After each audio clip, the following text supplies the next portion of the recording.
بەناوی خوای گەورە سڵاوتان لەبێت بینەرانی بەڕێز و خۆشەویست سوپای پاسداران لە ڕێگەی موشکی بالیستی و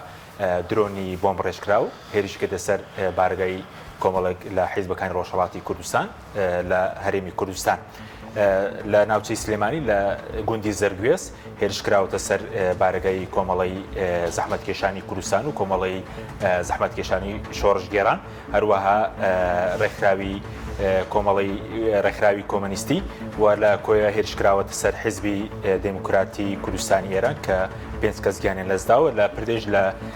گوندی شێراوە هێرشکراوەتە سەر پارتی ئازاد کە 9 کەس گیانیان لەدەستداوە. لە بەرنامی ئەمڕۆ قسە لەسەر وردەکاری و لێکەوتەکەی هێرشی ئێران بۆ سەر بارگای حیزبەکان ڕۆژهەڵات لە هەرێمی کوردستان دەکەین لەگەڵ هەریەک لە بەڕێزان ئەنوەر حسێن نووسەر و ڕۆژنامەنووس لە ستۆدیۆ هەروەها لە هەڵەبجەوە ئەرکان ئەحمەد جا شارەزای کاروباری ئێران. سوپاسی ئامادەبوونتان دەکەین ئەنوەر بەخێربێن. سوپاس بۆ ئامادەبوونتان سەبارەت بە هۆکاری موشک بارانکردنی و بردومانکردنی بارەکانی حیزبەکانی ڕۆژهەڵات هۆکارەکەی چییە بۆچی لەم کاتەدا ئێران بارگەی حیزبانەی لە هەرێمی کوردستان بردومان کرد؟ زۆر سپاس بۆ جەنابت بۆ کاگەرکان. لە ڕاستیە ئەمڕۆ جەنابیشت باس کرد بارگاکانی کۆمەڵی زەحمەتکێشانی کوردستان، کۆمەڵی شۆڕژگەری زەحمەتکێشانی کوردستان، پارتی ئازادی کوردستان و حیزبی دیموکراتی کوردستانی ئێران لە ناوچەکانی زرگوێز و ئەبەبوو لە ڕێکخراوی کوردستانی حیزبی کۆمونیستی ئێران لە زرگوێز، لە زرگوێزەڵا، لە بانگەورە، لە دیعالی و لە شێراوای پردێ و لە هەرمۆتەی قەڵای دیموکرات. یعنی بردومانەکان سلێمانی گرتوتەوە؟ بەڵێ سلێمانی کۆی گرتوتەوە؟ بەڵێ. گوندی شێراوە نزیک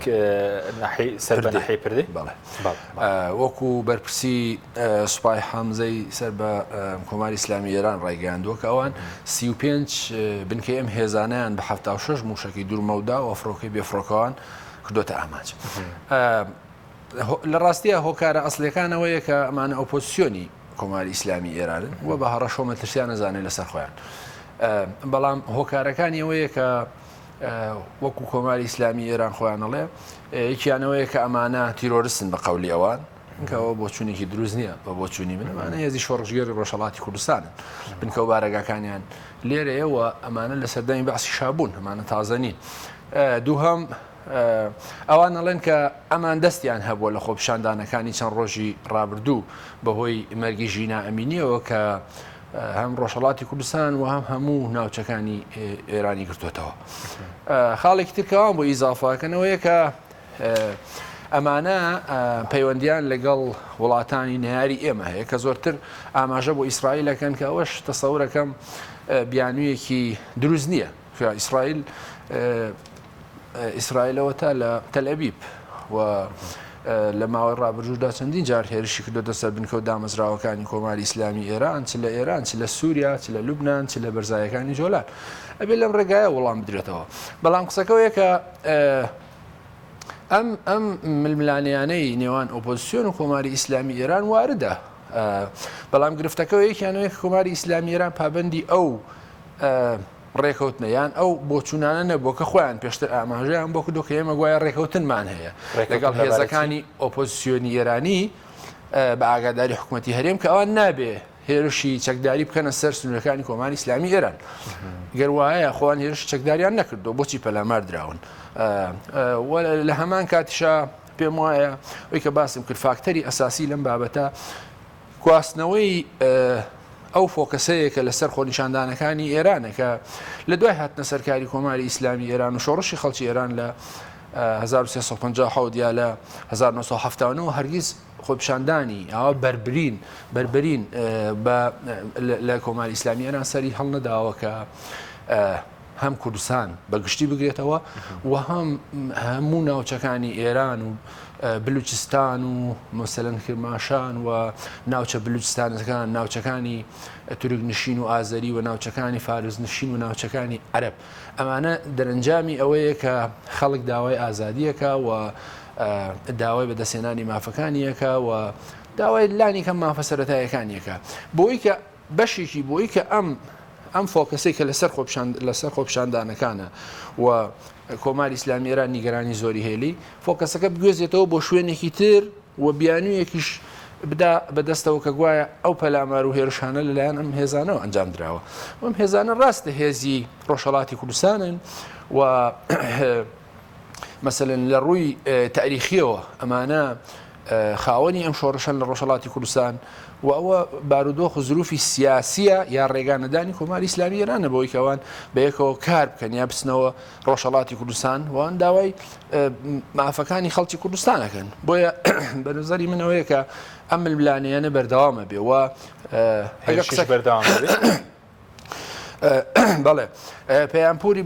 بەرپرسی سوپای حەمزە ئەمڕۆ ڕایگەیاندووە ئەوان هێرشەکانیان بەردەوامە بێ تا ئەو کاتێ حکوومەتی هەرێمی کوردستان سنوورێک بۆ ئەماندانێ کە سنووردانانەکە بە بۆچوونی جمهوری ئیسلامی ئێران چییە؟ یەکەم هێنانە خوارەوەیانە لە هەڵگورد و ناوچەکانی برادۆست کە بارگای هێزەکانی هەردوو کۆمەڵی شۆڕژێر و زەحمەتشانی لێ و حیزبی دیموکراتی کوردستانی ئێرانی لێیە. باشە هاتنە خوارەوەیان لەوێ دووهەم چەککردنیان کە ئەم هێزانە نابێت چەکیان پێ بێەوەمانە هێزاوەکاری هەیە ئەم دوو داواکاری هەیە کە ئەمە نابێ هێزی مەدەنی بن و نابێ هێرشی چەکداری بکەنە سەر سنوورەکانی کۆماری ئیسلامی ئێران و ئەمە مەسەلەن ئەم تەجربەیەش لەگەڵ پێشتر لە دەورانی چەند ساڵ لەوە پێش لەگەڵ سازمانی مجاهدین خەڵکی ئێران کە لە کەمپەکانی ئەشرەف بوون جێبەجێ کراوە و دوجار بە دەرپەڕاندنیان قسەکەوەیە کە کۆماری ئیسلامی ئێران هەست بە مەترسی ئەم هێزانەکە لە سنوورەکانی و پێشی وایە پێگەیەکی کۆمەڵایەتی و سیاسی و تاریخیان هەیە واتوانن مەترسی دروستکەن لە سپاس دەکەم دێ وڵات کاک مامۆستاکان سواز مامەدەبوونی بەڕێزشت دەمەوێت سەرنجی بەڕێزشت بزانم سەبارەت بە تەوقیتی ئەم هێرشە کە بە موشکی باریستی بە بڵێن فڕۆکەی بێفڕۆکەوان پێشتر حاڵەتی بەرفراوانی لەم شێوەیە هەبووە ینی بۆ سەر ئۆپۆزیسیۆنی خۆی لە هەرێمی کوردستان ئەم حاڵەتە بەم بەربڵاوی هەبووە کە بەم شێوێ زۆربەی حیزبەکان بارەگەکانیان موشک باران و بردومان کراوە؟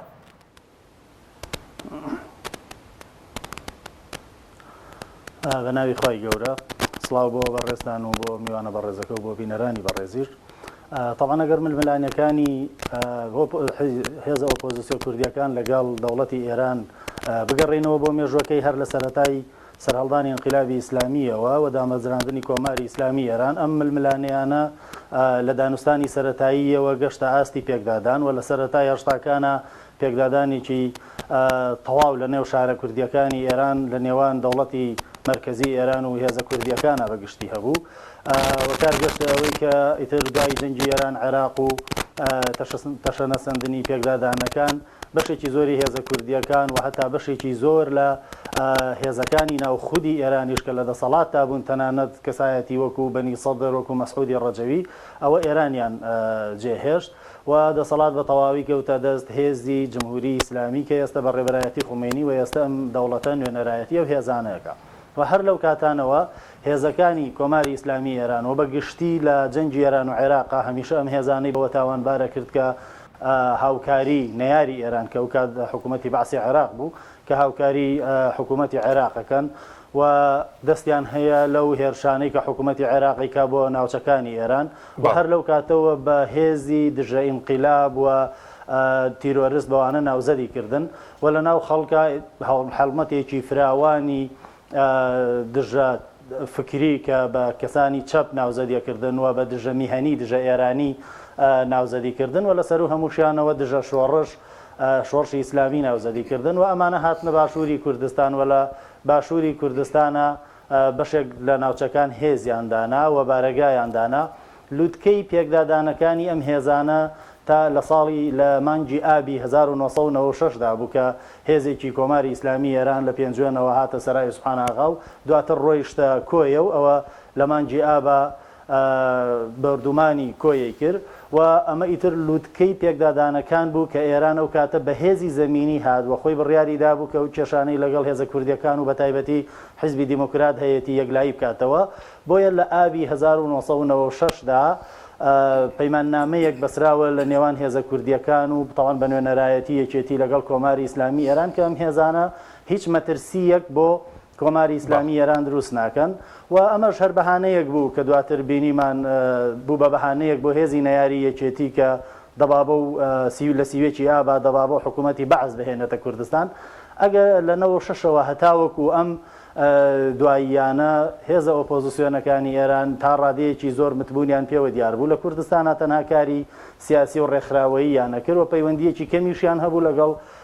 ناوخۆی ئێرانە تا دوای ڕوخانی سەدام وەیتر لە دوای ڕوخانی سەدامەوە ئێران بە تەواوەتی هەیمەنەی لە ناو عێراقا فراوان بوو کاریگەری لەسەر کەسایەتیەکان و دەوڵەتمەدارانی عێراقی هەبوو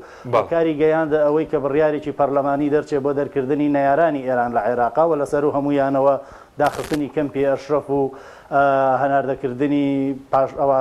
خەڵکانی کە پەیوەندیان بە مجاهیدینی خەڵقەوە هەبوو بەرە وڵاتانی ئەوروپاوە بەتایبەتیش فەڕەنسا وەرتر لەو کاتەوە ئێران چاوی لەسەرەوە یەکەم هێزە کوردیانەش لە ناو سنووری هەرێمی کوردستانە کە هەنبارەگایان داناوە بە هۆیەک لە هۆیەکان هۆکارێک بدۆزێتەوە بۆ ئەوەی هەرێمی کوردستان ناچار بکە بەوەی کە ئەم هێزانە لە خاکی عێراق بەگشتی و لە کوردستانی عێراق بخاتە دەرەوە یا ئەوەیە بیان کاتە هێزێکی مەدەنی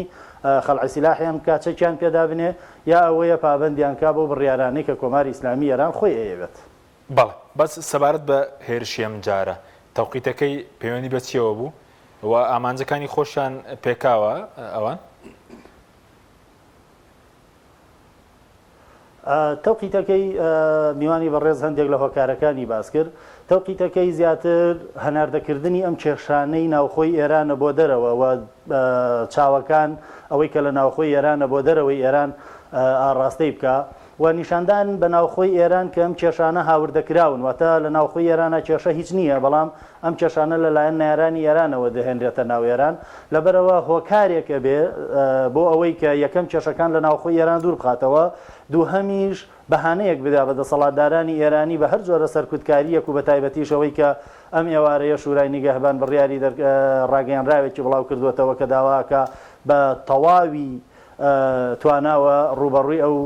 کەسانە کە ئەو ناوی ناون کەسانی جێرە شێوێن ببنەوە و بە شێوەیەکی یەکلاکەرەوە کێشەکانیان لەگەڵ چارەسەرکەن بۆیە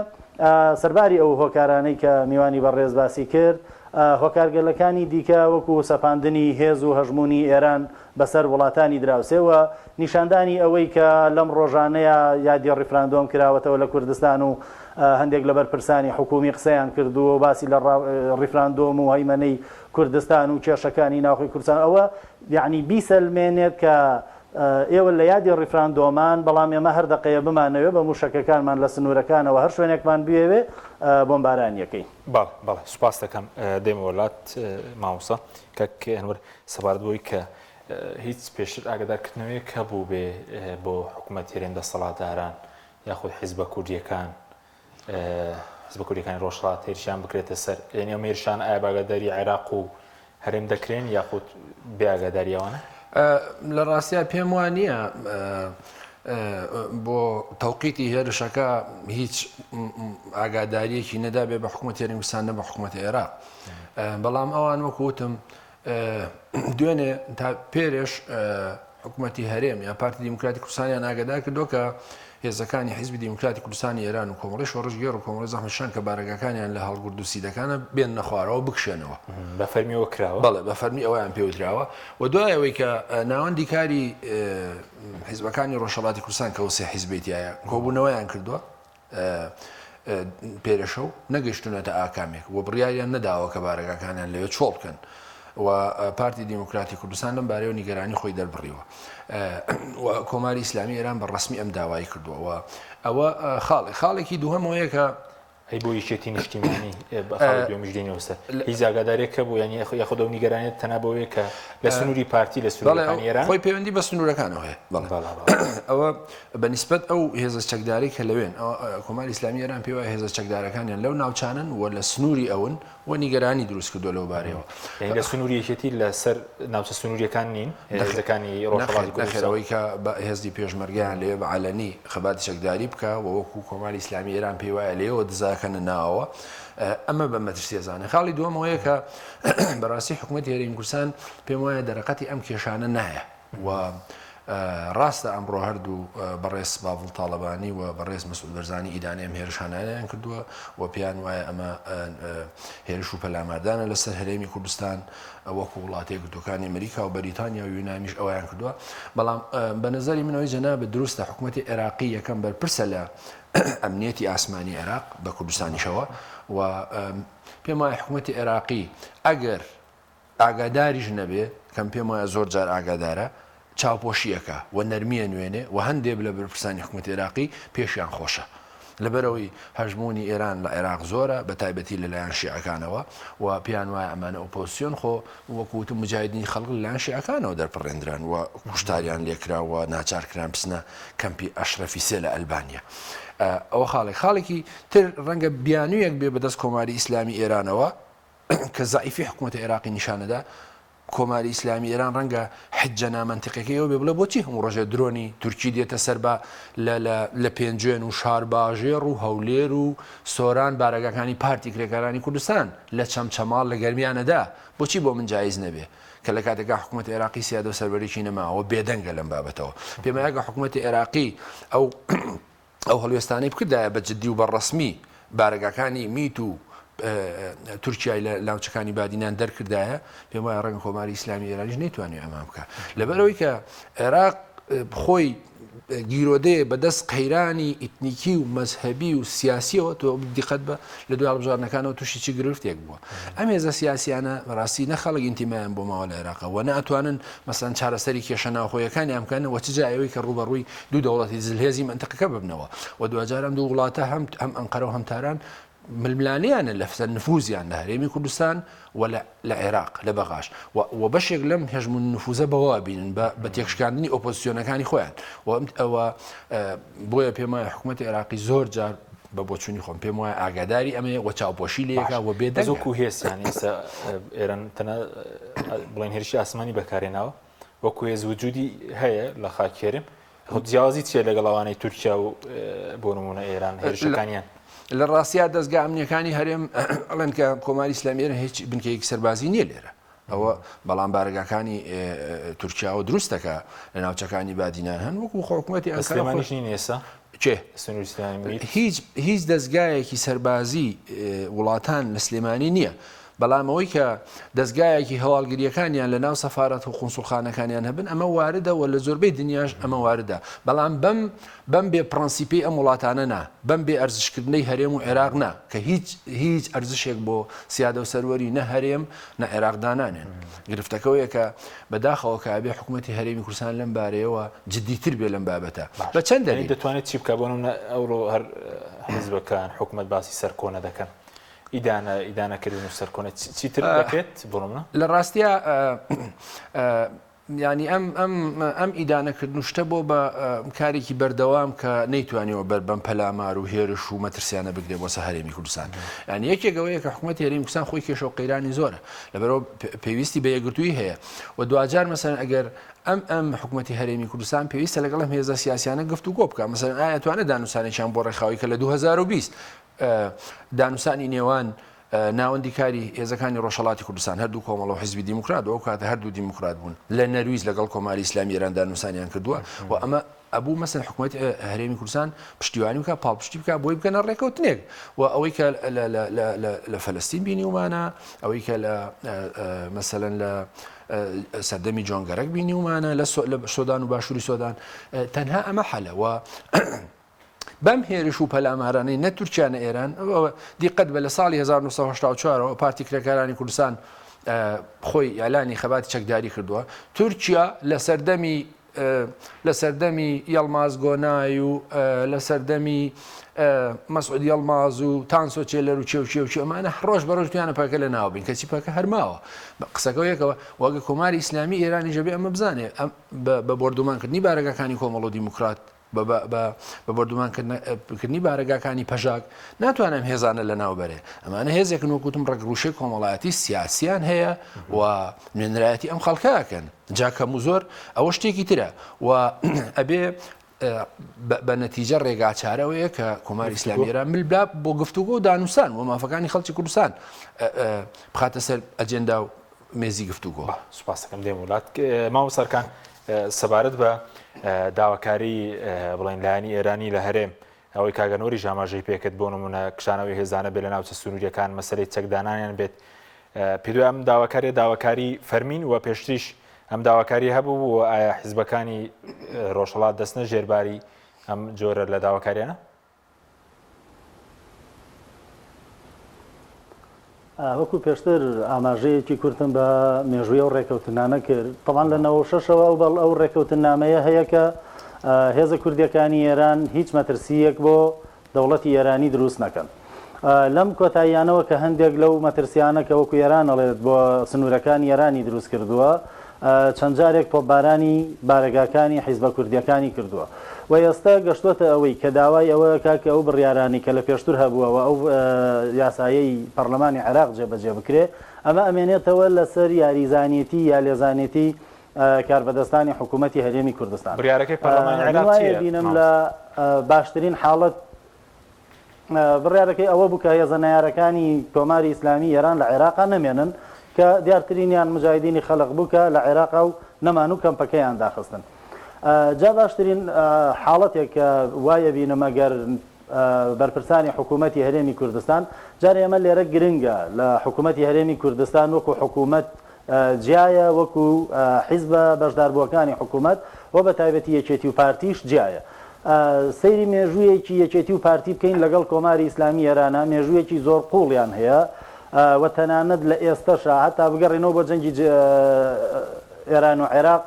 هێزە کوردیەکان پێشقەرەوڵی هێزە ئێرانیەکان بوون بۆ سەرکوتکردنی تەواوی هێزە کوردیەکانی ئێران لە شارەکانی ئێران و کارگەشتە ئەوەی کە بوونە پێشقەرەوڵیان بۆ لێدانی نەوتی کەرکووک بۆ گرتنی هەڵەب پەیوەندیتۆڵ هەیە لە بینی یەکێتی و پارتی لەگەڵ ئێران. لە ئێستایا ئایا یەکێتی و پارتی ئەتوانن لە ژێر هەیمەنەی ئێران دەرچن؟ باس لەوەیە کرا لەم هەڵبژاردانەی کۆتایی شایەران بە چڕی یعنی چاودێری هەڵبژاردنەکانە کاوە دەستی بەم هێزانەوە هەیە بۆ ئەوەی نەکەون. لە شەڕی داعشە وەکو کات حەسەن ڕۆحانی سەرۆکۆماری ئێران لە هەمەدان وتی چەندێک بۆ ئێمە هەمەدان گرنگە ئەوەنەش هەولێر گرنگە بۆیە هێزەکانمان ناردووە لە هەولێر لە دژی داعش شەڕ بکەن. لەبەرەوە ئەبینین کوردستان وەک پشتێنەیەکی ئەمنی وایە بۆ ئێران و پەرپرسانی ئێرانیش زۆر جار ئەمەیان نەشاردوێتەوە هەتا لە لێدوانی کازمی قومی کە باڵێزی پێشووی ئێران بوو لە عێراقا لە سەروبەندی ڕیفراندۆم بەڕوونی باسی ئەوەی کرد ئێمە لە شەستەکانەوە هاوکاری ئەم هێزە کوردیانەکەین ئەگەر ڕیفراندۆمیش ئەنجام بدەن ئێمە پەیوەندیان لەگەڵا ناپچڕێنین بەڵام بە هەموو شێوەیەکی ئامۆژگاریانەکەین. بۆیە ئێستا ئەکرێ بڵین لە ڕێی هەژمون و هێزی خۆیەوە ئێران ئامۆژگاری ئەم هێزانەی ناو حکوومەتی هەرێمەکە ئەویش بەوەیە یا بە بێدەنگکردنی ئەم هێزە کوردیانەی ڕۆژهەڵات یان لە ناخۆشترین حاڵەتا بە دەرکردنیان یانەوەیە کپ بکرێنەوە بە تەواوەتی و هێزە کوردیەکانیش هەر چۆنە ئێران بیەوێ پێم وایە هاوکاریەکەن لە شەڵتەکانەوە بە تەسلیمکردنەوەی سلێمانی معینی و هاوڕێکانی وە لەم کۆتاییانەوە کە دەنگۆیەوە هەبوو هەندێک کەسیان تەسلیم بە ئێران کردوێتەوە و هێزە میت و ئیطلاعاتیش لە کوردستانە پێم وانییە لای کەس شاراوە بێ کە هاتوچۆیان بە ئاسانی هەیە درۆنەکانیان بیانەوێ ئەگەر لەسەر شارلوتی شاخێکیش بێت هەر کەسێ بیانەوێ ئیکەنە ئامانج یا ئەگەر لە دەشتێکی وەکو گەرمیان نابێ هەر کەسێک بیانەوە ئیکەنە ئامانج. بۆیە پێم وایە ئەگەر ئێران بیەوێت و چۆنی بیەوێ ئەم کێشەیە چارەسەرکە ئەوە بۆی ئاسانە بەڵام ئەوە ئەمێنێتەوە ئایا ئەم دوو حیزبە لە کوردستانە تا چەند مل بۆ داواکاریەکانی ئێران نەدەن و ئەوەی کە هەیەە بە قسەکردن ئیدانێ هێرشانە ئەکەن و هەندێک بابەتی عاتفی لە ناو کۆمەڵگەیە ئەوروژێنن و هەندێک جمێندان و دژایەتی و ئەم شتانە لە ناو سۆشیال میدیایە بڵاوەکەنەوە ئایا ئەتوانن بە شێوەی عملی لەگەڵ بەرپرسانی ئێرانە ئەم کارانە بگەیەنە نەتیجەوە بە تایبەتی ئێسش کە چەند بەرپرسی چەند کەسێکی کەسایەتیەکی کورد هەم لە عێراقیش خاوەنی دەسەڵاتی لە سەر کۆمارەوە بیگرە تا وەزیری دەرەوە خاوەنی پێگە و هێزن و هەم لە کوردستانی هێزە کوردیەکان بۆ خۆیان بە تەواوەتی خاوەنی حکوومەتێکی هەرێمن کە ناوچەکەیان لە ڕووی ئەمنیەوە کۆنتڕۆڵ کردووە بەڵام تا چەند هاوکاری ئێرانە بن ئەوە ماوەتەوە سەر پەیوەندیەکانی دوایی و داواکاریەکانی ئێران کە تا چەندێک لەسەری مکوڕە بێت. باشە بەس پێ دوایە پێشتر بەرپرسانی هەرێم ئاگادارن لەو هێرشانە هیچ ئاگاداریەکەیە خۆیان هەفتەیەک لەمەوە پێش لە سەرەتای بۆمبارانکردنی ناوچەکانی سیدەکان سوپای پاسداران بەیاننامەیەکی بڵاو کردەوە وەوتی لە هەر شوێنێک کە پێویست بێ ئێمە بە ماترسی بۆ سەر ئێرانی بزانین هێرشەکەی نەسەری و لە کۆتایی بەیاننامەکەشە باسی لەوە کردبوو کە داوا لە هاووڵاتیانەکەین خۆیان لە بارەگاکانی هێزە ئەو کە پێوتن دژە انقلاب هێزە دژە انقلابەکان بە دوور بگرن ئەمە اینێکی ڕسمی بوو یعنی بڕیارێکی ڕسمی سوپای پاسداران بوو کە ئەگەر مەترسی بکەوێتە سەری ئەو کات ئامادەیە تۆپبارانی ئەو ناوچانە بکە بۆ یاڵم بەنان ڕاستەوخۆ و ئەگەر لە لێدوانی بەرپرسانی حیزبی کوردستانی ئێرانی شەوە لە لێدوانەکانیان لەم ماوە لە کەناڵە فارسیەکان لە کەناڵە کوردیەکان چاوپێکەوتنیان کردووە بە ڕوونی ئەوەیان وتووە کە بەڵێ ئێمە پێشبینی ئەوەمان کردووە کە هێزەکانی ئێرانی بە شێوەی موشک یا درۆن هەرچۆنێک بێ هێرش بکەنە سەرمان بۆیە باسییان لەوەیە کرد کە ئەگەر پێشتر ئاگادار نەبوونایە و ئامادەکاریان نەکردایە ئەوە قوربانیەکان زۆر زیاترە بوو بۆیە بڵێ بەو بەیان نامەیە سوپای پاسداران هەفتەیە لەمە پێش پێم وایە بەرپرسان هەم لە حکومی هەم لە حیزبی ئاگاداری ئەو زۆرە هێرشانە بوو. باشە بە کورتی مامۆستا مەترسی دووبارە بوونەوەی و هێرشانە هەیە دواتر ژێگەڕێم وڵات بڵێ. سوپای پاسدارانەوەی ڕاگەیاندووە کە هەتا کۆتایی هێنان بە کێشەکە ئێمە لە هێرشەکانی خۆمان بەردەوامە بین کێشەکەیش لای ئەوان بە دوو خاڵە یان ئەوەیە چەککردنیان یان دەرکردنیان لە هەرێمی کوردستان وەیتر ماوەتەوە ئایا ئەو بڕیارانە جێبەجێکرێ بەس ئەوەی کە دیارە لە لای سوپای کۆماری ئیسلامی ئێران و وەبی زاتیش قەرارگای حەمزەوە ئەوەی ئەعلان کردووە کە هێرشەکان بەردەوامە بێت تا کۆتایی هێنان بە کێشەکان. بەڵێ سوپاس دەکەم دێمە وڵات مامۆستاکە کە ئەنوەر سپارت بە ئەم هێرشانە کاریگەریان چی دەبێت لەسەر هەرێمی کوردستان پەیوەندی کاریگەری لەسەر پەیوەندی ئێران و پارتی وێکێتیش دەبێت؟ وەڵا لە ڕاستیە بێگومان پەیوەندی هەیە و کاریگەری هەیە بەڵام قسەکەەوەیە کە ئایا حکوومەتی هەرێمی کوردستان ئەتوانێت چی بکە ینی ئەتوانێت چی بکە مەسەلەن ئایا ئەوەی کە لە عورفی نێودەوڵەتیە ئەتوانێت قونسوڵخانەکانیان دابخا لە هەرێمی کوردستان ئاەتوانێت پەیوەندی ئابوووریەکانیان لەگەڵ ببڕێ و ئاەتوانێت مەسەلەن لە بەرامبەر ئەم ینی لە ڕاستیەکە حەکیم ئەمە چەنە هێرشە و چەنە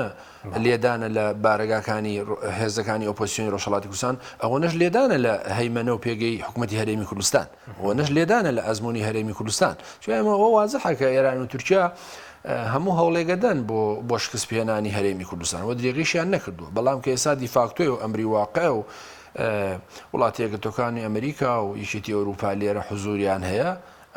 ڕەنگە هەموو ئەجێنداکانیان بۆ جێبەجێ نەکرابێ بەڵام بە نظری منەوەیە کە حکوومەتی هەرێمی کوردستان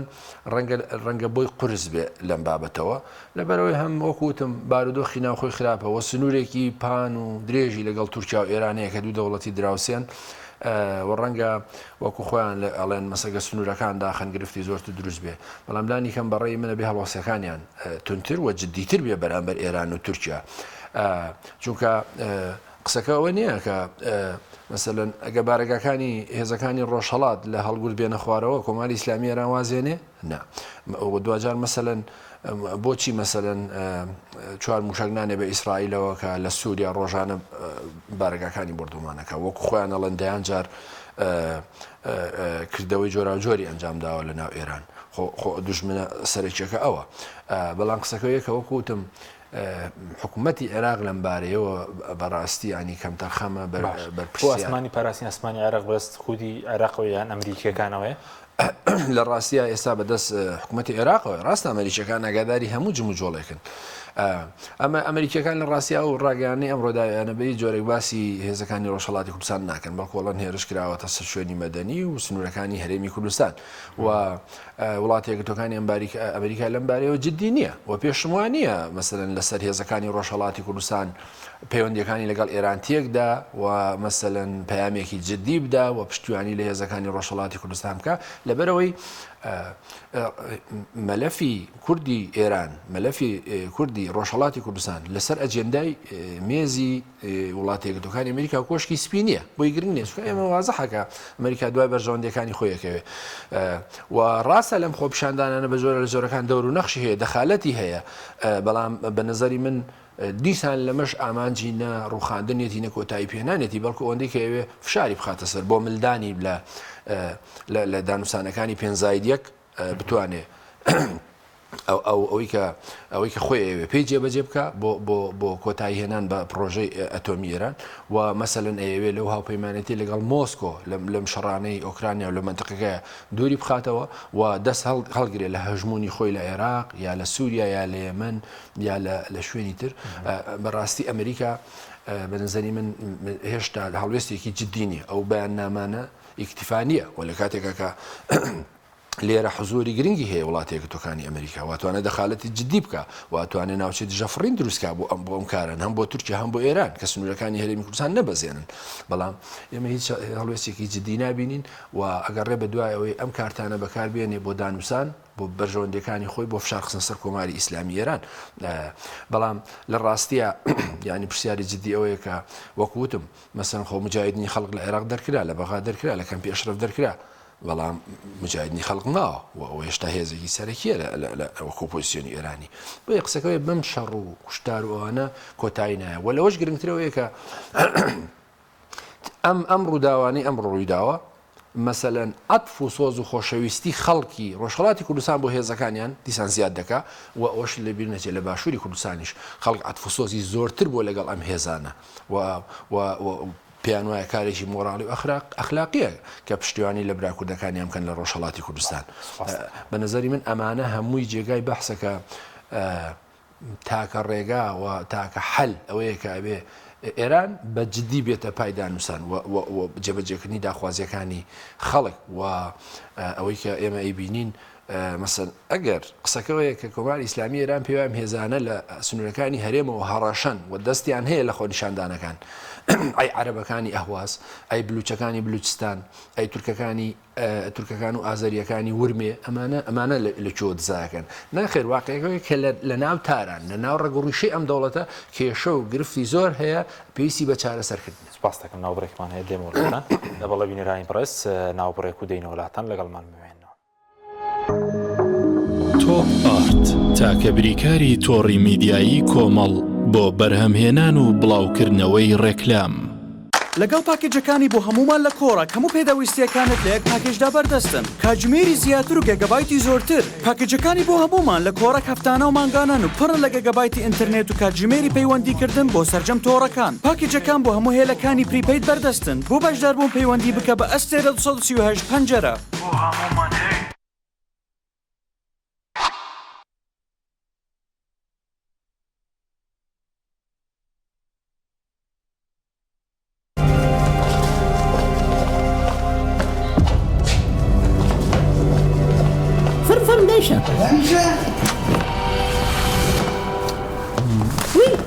وازی لێبێ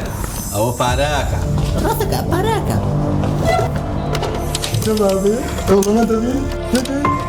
بسيطة بسيطة خبصة بسيطة بسيطة بسيطة شيء فين نبي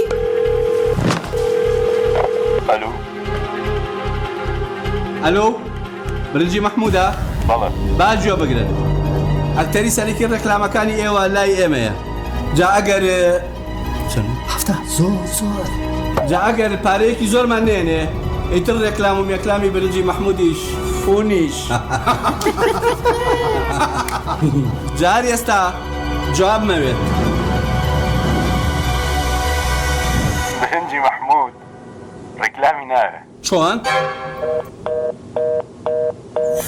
برنجی محمود ڕێکلامی ناوێ بسيطة بسيطة خبصة بسيطة شێ بوریا؟ ئەی تۆ ئێستا نەگیرابووی؟ ڕووبا بەوە ڕێکلام بوو دڵنیا بمبینیە ئەو جبسەی وێنەی نییە کەرتامێکی بێخۆشە بۆ من بە ئەو بۆ تۆشە ئادەی پێم بڵێن چییە؟ جبسی نینی تامێکی لە یاد نەکراوە تۆپ ئارت تاکە بریکاری تۆڕی میدیایی کۆمەڵ بۆ بەرهەمهێنان و بڵاوکردنەوەی ڕێکلام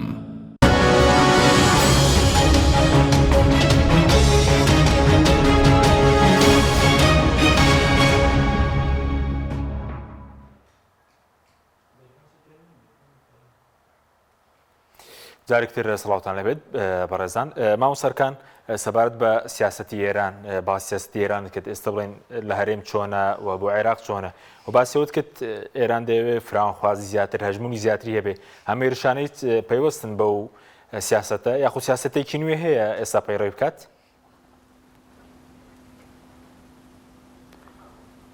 طبعا لە دوای هاتنی ئیبراهیم ڕەیسیەوە هەوڵی ئەوەی داوە کە ئێران تا ڕادەیەکی زۆر بێباک بکات وای نیشان بدا کە ئێران بێباکە لە ئەوروپا و ئەمریکا و وان نیشان بدا کە زۆر بەتەنگ ڕێکەوتن نامە ئەتۆمیەکەوە نییە هەوڵی ئەوەی داوە کە لە هێزەکانی ڕۆژهەڵات بەگشتی نزیک بێتەوە و بوو بە ئەندامێک لە ڕێکخراوی هاوکاری شانگەهای و لە ئەم مانگی پێشوە ئەم چەند مانگی پێشوو چەند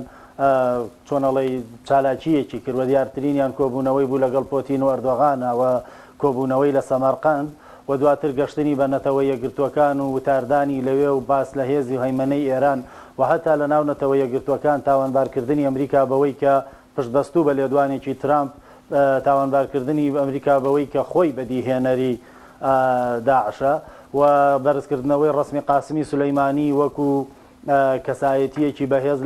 لە ناوبردننی داعش و هەتا پاراستنی ناوچەکان کە لەژێر دەسەڵات بەشێکی خاکی عێراق کە لەژێر دەسەڵاتی داعشا بوو و لە ڕووی ڕۆژهەڵاتیشەوە بە تایبەتی حکوومەتی عێراقی لەم کێشەی ناو حکوومەتی عێراقی توانیوێتی سوودێکی باش وەربگرێ و لەم کۆتاییانەوە کە لە چلەی ئەربعینە بە هەزاران کەس ناردێ ناو عێراق و هەیمەنەیەکی گەورەی ئاینی خۆی لە ناو عێراقا نیشاندا و پێگەیەکی بەهێزی ئاینی بەسەر هێزە عێراقیەکان و بەسەر هێزە ئێرانیەکە بڵێن دانیشتوانی ناوخۆی ئێرانە نیشانیا و هەتا سوپاسی ئەوەیە کرد کە عێراق و هەرێمی کوردستان هەمووی نیو سەعاتێ لەمەوە پێش کە سەرۆکی ئێران قسەیە کرد دەستپێکی قسەکانی بەوە بوو کە سوپاسی عێراق و ناوی هەرێمی کوردستانیشی بە ئەقلیمی باشووری ئەقلیمی باکووری عێراقیێنا کە سوپاسی بەرپرسانی کرد لەو هاوکاری و لەو خزمەتەی کە بۆ زیارەتکارانی ئێرانی کردویانە بۆ قەدردانیەکی کرد کە ئەمەمان لەبیر ناچێت لەبەرەوە باسی جگە ئەوەی کە لە هێزە سەربازیەکەوە ئەیەوێت هێزی خۆی بەهێزکە لە هێزی نەرمی ئاینی و فەرهەنگیشەوە ئەیەوێت بە تەواوەتی بێتە ناو کۆمەڵگەی عێراقی و کوردستانیش لە ناویە بۆیە بەگشتی ئیبراهیم ڕەیسی باسی لەوە کرد کە ئێران لە ئێستەیە پێگەیەکی زۆر باشی هەیە بەبێ ئەوەی باس لە کێشە ناوخۆیەکان کایە ئەمەوەمان لەبیر نەچێت سەرباری ئەمە هەموو چالاکێ سیاسیانە ئێران لە دەرەوە و باسکردنی هێز و هەیمەنەی خۆی لە وڵاتانی دراوسێ و ئەو ململانیانەی کە لەگەڵ ئەمریکا و ئەوروپایانە هەتا داوای ئەوەیە کرد کە باسی لەوەیە کرد کە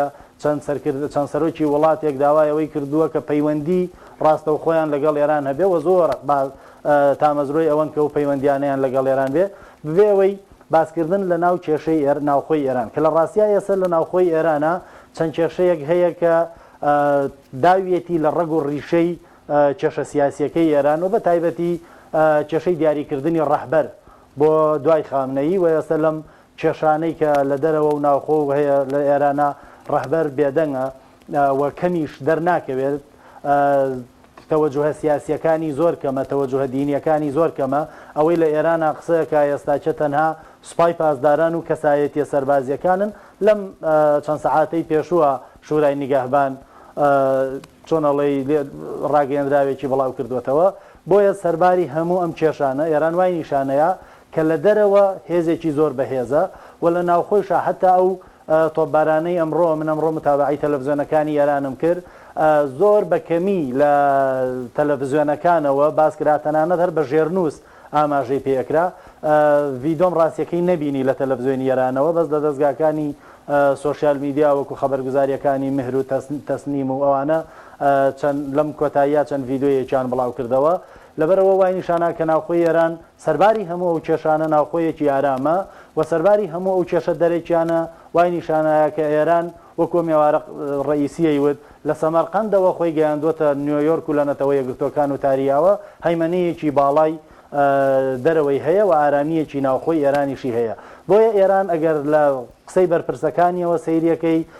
وڵاتێکی تەواو ئارامە بەڵام ئەگەر واقعەکەی خوێنیتەوە سەیرەکەی لە هەردوو لاوە هەم لە دەرەوە هەم لە ناوخوا دووچاری هەندێک کێشەی زۆرتن بووە ئەگەر مەجال لەبێت لە دواترا بە وردی باسییان بکەین وام کێشانە تاوان دیارە کاریگەری لەسەر سیاسەتی دەرەکی ئێران و لە سیاسەتی ناوخۆییشی هەبوو. بەڵێ دێم وڵات مامۆسا کەنوەر سەبارەت بە دیاریکراوی ئێران مەسەڵەن چی لە هەرێم دەوێت چی لە عێراق دەوێت لە هەرێم و عێراق بە دوای چیەوە ئێران و ئایا دەستێوەردانەکانی ئێران هەر پێدوای ئاوا هێرشی ئاسمانی دەبن یاخود دەگاتە ئۆپەراسیۆنی سەربازی یاخودەوە دوورە وەکەوەی کێستا تورکیا لە هەندێک ناوچەی هەرێم هاتووتە پێشەوە وەڵا ئەوەی بێگومان ئەوەی کە پێشتر وڵامیەوە بەمەوە لە هەر حاڵەتێکدا ڕەنگە بۆی بلوێ ئۆپەراسیۆنیش بکە و پەلاماری ئەم هێزانە بە کە پێشتریش نێتی هەبووە نیازی هەبووە لەم بابەتەوە بەڵام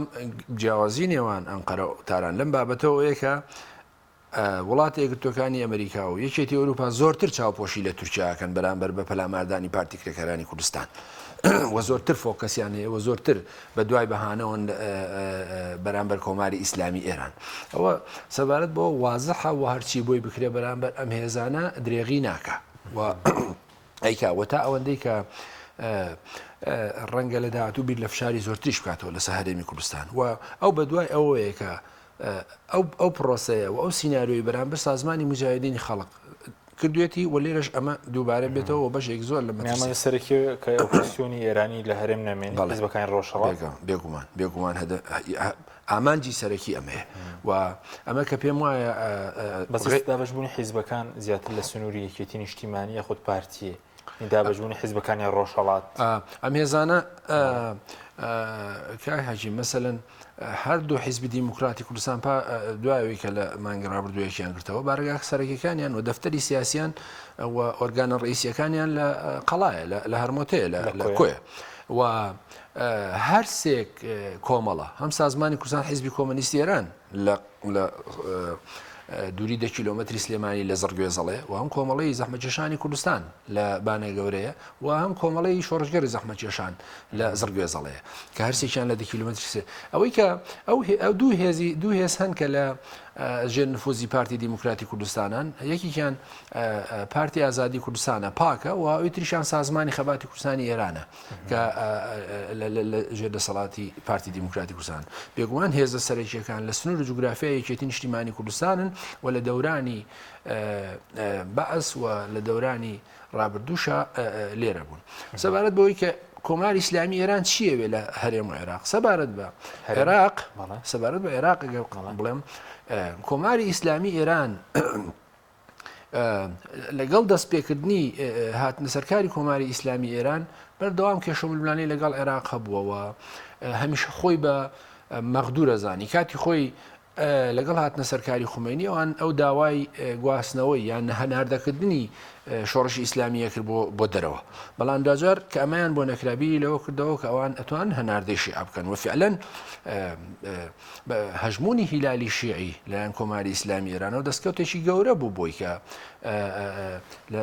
لە کرماشانەوە دەست پێەکە دێتە دیالە و تێپەڕێ بە تکریت و شنگال و ئەوانەیە ئەچێتە سووریا و تا لوبناان و بەرزایەکانی جۆلانە ڕواکە هیلالێکی شیعی دروست کردووە کە مەترسی لە وڵاتانی عەرەبی دروست کردووە و ئەم هەژمونی هیلالی شیعە توانیوێتی نفوذ و گەشەیەکی زۆر بکا کە ئێستا بەهێزترین نقطەی ئەم هیلالی شیعە بۆی بەغاو عێراق کە وەکوتم ئەو خۆنی بەوە بینی کە عێراق و پێوا بوو شیعەکانی دۆستی ئەو چاوسێنجێنەوە لە ژێر سای حکومەتی بەعسا کە فعلانی جواب بوو بۆیە لە دوای پرۆسی ئازادی و لە دوای هاتنە ڕوخانی ڕژەی بەعسەوە شیعەکان کەسە لە 16 تا لە 165 عێراق پێگەێنن هەموو دەسەڵاتێکیان گرتو دەدەست و ئێران ئەمەی بۆ گرنگ بوو هەرگیز دەستبەرداریشی نابێ بە هەر شکڵێک بێ بە هەر باجێک بێ ئەمادەیە پارێزگاری لێ بکە و دیقەت بە لە دوای پرۆسی ئازادی عێراقەوە کە ئەمریکیەکان سەدام حوسێنیان ڕوخاندەوە ئەوروپیەکان هاتون دەخالەتیان کردو بەڵام هەمیشە هەژمونی ئێران زۆرتر بوو هەمیشە ئەمریکا پاشەکشەی کردووە و هەمیشە ئێران ڕاستەوە خۆ دەخالەتی کردووە لە پرۆسی سیاسیە لە پرۆسی سەربازیە لە پشتیوانی لە شیعەکانە لە پێکانی حکوومەتە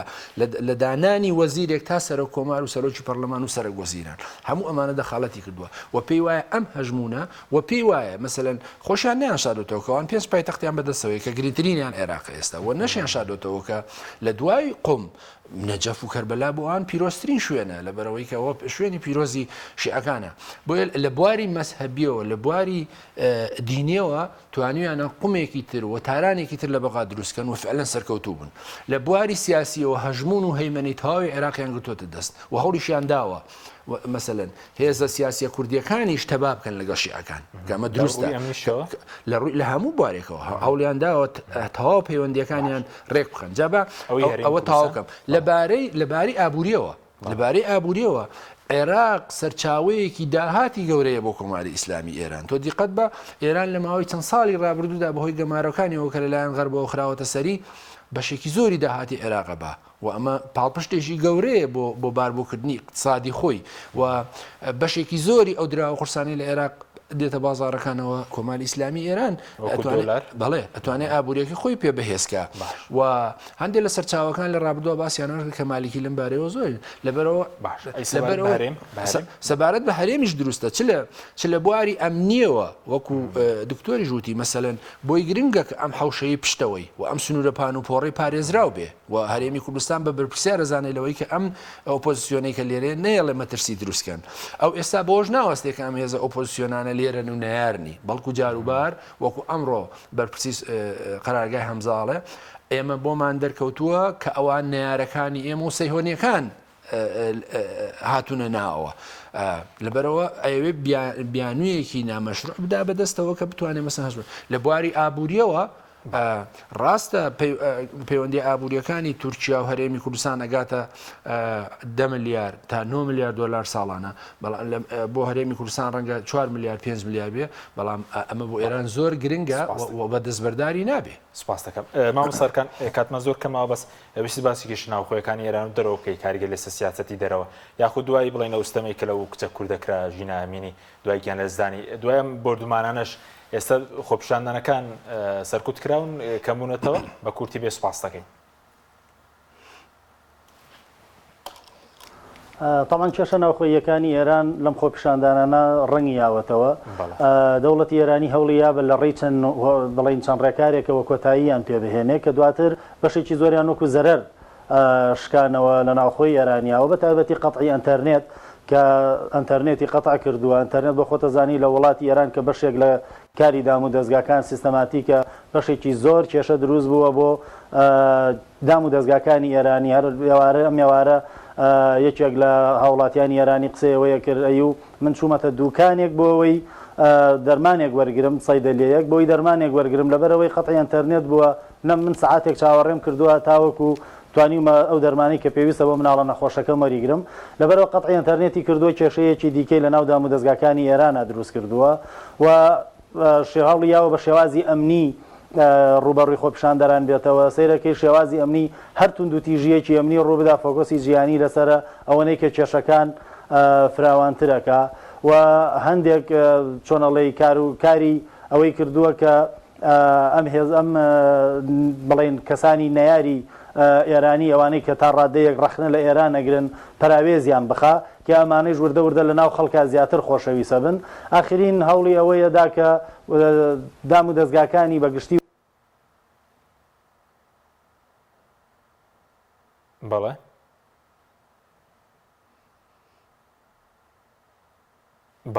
بەڵێ دیارە مامۆستا پەیوەندەکەی لەگەڵ ئێمە ئەنەما کە زۆر بە کورتی باشین چارەسەر بۆی کە دووە بڵین ئەم بردومانە بۆ سەر هەرێم فڕۆکەی بفرۆکەوان دووبار نەبێتەوە باشین چارەسەر چییە؟ وەڵا لە ڕاستیا پێم وانە چارەسەر بێ پێم وانە چارەسەر بێ لەبەرەوەی حکوومەتی عێراقی حکوومەتێکە سیادە و سەروەریەکی زۆر زعیفی هەیە و ناتوانێت ڕوبەڕووی ئەم دەوڵەتە سلهێزەی منتەقەکە بێتەوە و ئەمریکا جددی نییە لە پاراستنی عێراق و پێم وایە بە جۆرە لە جۆرەکان حەزەکە ئەم کێشە ململانیانەی هەبێ و بۆتە مەدانی ململانی نێوان ئەمریکا و ئێران کە بەداخەوە با بڵێم ئێران زۆرتر پاشەکشەی کردووە و ئەوان هەمیشە هەم ئێران هەم تورکیا ئەوان ئۆپۆزیسیۆنەکانیان بە مەترسیە زانن و خەون بەوە بینن بەردەوام بیر لەوەکەنەوە وە سیناریۆی جیاجیا داڕێژن بۆ لە ناوبردنیان کە پێم وایە ئەمانە ممچین نییە و مستەحیلە لەبەرەوە باشترین خیار و ئەڵتەرناتیڤەوەیە کە ئاەتوان لە ڕێگای دانووسان و گفتوگۆ بکەن کە بەداخەوە پێم وایە ئەم دەوڵەتانە هەرگیز بیر لەوە ناکەنەوە هەر بۆیە ئەوەی کە بینی لە بەهاری عەرەبی دەیان دەوڵەت کۆتاییان پێهات بەم جۆرە بیریان نەکردەوە و مەسەلەن خەڵکی کوردستان حەقیەوەی نییە لە ڕۆژهەڵاتی کوردستان بە زمانی دایک خوێنێ حەقیەوەی نییە حیزبی سیاسی هەبێ حەقیەوەی نییە ئەندامی لە شورا و لە پەرلەمان هەبێ حەقیەوەی نییە وەزیری هەبێ حەقیەوەی نییە هاوڵاتی ئەو وڵاتە بێ ئەمانە کە مەسەلەن تۆ هیچی پێڕەوا نابینی و ئەتەوێ ئۆپۆزیسیۆنێکیشی نەبێ ئەخر ئەمە لە هیچ گۆی زەوی نییە لەبەرەوە بە نەزەری من ئێران ناتوانێت بەم فشارانە نەکۆتایی بە ئۆپۆزیسیۆن بێنێ ولا لە هەر حاڵەتێکدا ئەگەر کە غیر ممکنە کۆتایی بە ئۆپۆزیسیۆنەکەش بێنێ خۆ ناتوانێت کۆتایی بە 15 میلیۆن کورد لە ڕۆژهەڵاتی کوردستان بێنێ یعنی ئەمە شاید یۆین کە حکوومەتی عێراقی لە ماوەی 85 ساڵی ڕابردوو هەوڵیدا کورد لە ناوبەرە بەڵام نەیتوانی قسەکەوەیە کە باشترین ئەڵتەرناتیڤ دانووسانە کە پێم وانێ کۆماری ئیسلامی ئێران ملی بۆ بدە. سپاس دەکەم زۆر سپاس بۆ بەڕێزان ئەنوەر حوسێن سەر ڕۆژنامەنووس لە ستۆدیۆ سپاسیان بەدەبوون دەکەین هەروە ئەرکان ئەحمەد جاف لە هەڵەبجەوە سپاسیان بەدەبوونی بەڕێزشی دەکەین سپاس بۆ بینەرانی ڕۆژ سپاس بۆ هاوکارانم تا بەرنامەیەکی دیکە خواتان لەگەڵ